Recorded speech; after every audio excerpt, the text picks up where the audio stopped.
আসসালামু আলাইকুম প্রিয় স্বতন্ত্র ইবতেদায়ী মাদ্রাসার স্যার ম্যাডামগণ, আশা করি ভালো আছেন। আমি আপনাদের বিভিন্ন আপডেট খবরগুলো পাওয়া মাত্রই প্রচার করি। তো সেই ধারাবাহিকতায় আজকে আমি আপনাদেরকে আমার ভিডিওতে স্বাগত জানাচ্ছি, কারণ আমি আজকে একটি নতুন আপডেট পেয়েছি। সেই আপডেটটি আপনাদেরকে জানানোর জন্য আজকে আমি আমার ভিডিওতে লাইভে এসেছি। তো ইতিমধ্যে আপনারা জেনেছেন যে আপনাদের স্বতন্ত্র ইবতেদায়ী মাদ্রাসাগুলো এমপিভুক্ত করা এবং জাতীয়করণের দাবিতে লাগাতার অবস্থান কর্মসূচি আপনারা করছেন জাতীয় প্রেস ক্লাবে। তো সেই সূত্র ধরে, অর্থাৎ তার অংশ হিসেবে গতকাল আরেকটি আপনাদের নিউজ আছে, যেটি আমি জানাবো আপনাদেরকে।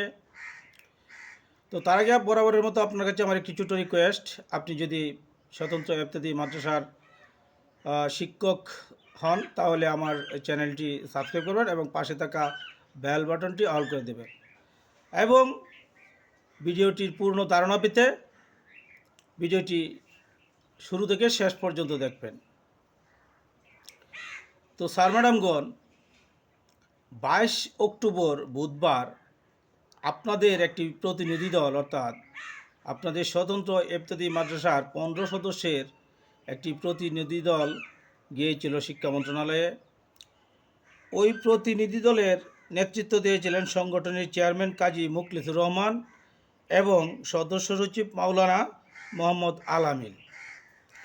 তো ওই 15 সদস্য বিশিষ্ট কমিটি যখন শিক্ষা মন্ত্রণালয় এবং সচিবালয়ে যায়, তখন কিন্তু শিক্ষা উপদেষ্টা সিআর আবরার উনি কিন্তু এই প্রতিনিধি দলের সাথে সাক্ষাৎই করেননি। এটা খুবই দুঃখজনক ঘটনা ছিল, যা আপনাদেরকে জানিয়েছি আমি।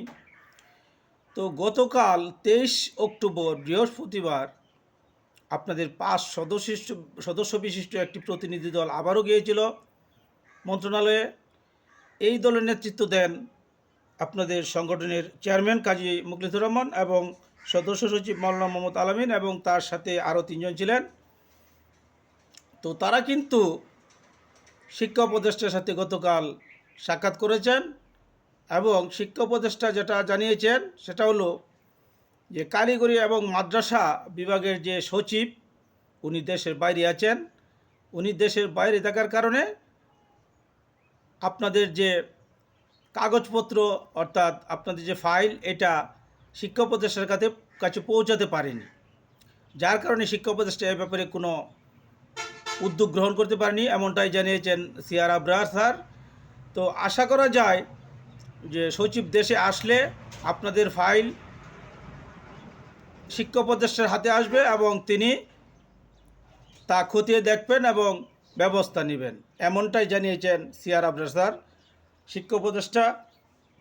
তো শিক্ষকরা কিন্তু, স্বতন্ত্র ইবতেদায়ী মাদ্রাসা শিক্ষকরা কিন্তু আবারও আন্দোলন চালিয়ে যাওয়ার ঘোষণা দিয়েছেন, যতদিন পর্যন্ত আপনাদের দাবি দেওয়া, অর্থাৎ ইবতেদায়ী মাদ্রাসাগুলো যেগুলো এমপিভুক্ত করা হয়নি, যেগুলো কোনো অনুদানই পাননি, এই সকল মাদ্রাসা এমপিভুক্তির আগ পর্যন্ত তারা কিন্তু আন্দোলন চালিয়ে যাবেন, এমনটাই ঘোষণা দিয়েছেন। এবং তারা ব্যানার ফেস্টুন নিয়ে বিভিন্ন স্লোগান দিচ্ছেন জাতীয় প্রেস ক্লাবে। তা আশা করা যায় আপনাদেরও একটা সুসংবাদ আসবে। আপনাদেরকে আরেকটু বলে রাখি যে দেখুন, আমাদের যে 5 লক্ষ এমপিভুক্ত শিক্ষক কর্মচারী আছেন, আমাদের কিন্তু বাড়ি ভাড়ার দাবিতে দীর্ঘ 10 দিন আন্দোলন করার পরে, অনেক ত্যাগ তিতিক্ষার পরে আমরা কিন্তু 15% পেয়েছি। তো তার হিসেবে আপনাদেরকে বলি যে আপনারা কিন্তু ধৈর্য হারাবেন না, আপনারা অবস্থান করুন, আপনাদেরও ইনশাল্লাহ সুখবর পাবেন, সেই আশা ব্যক্ত করে আজকে আমি আমার ভিডিও এখানেই শেষ করছি। দেখা হবে পরবর্তী কোনো গুরুত্বপূর্ণ ভিডিওতে। আসসালামু আলাইকুম।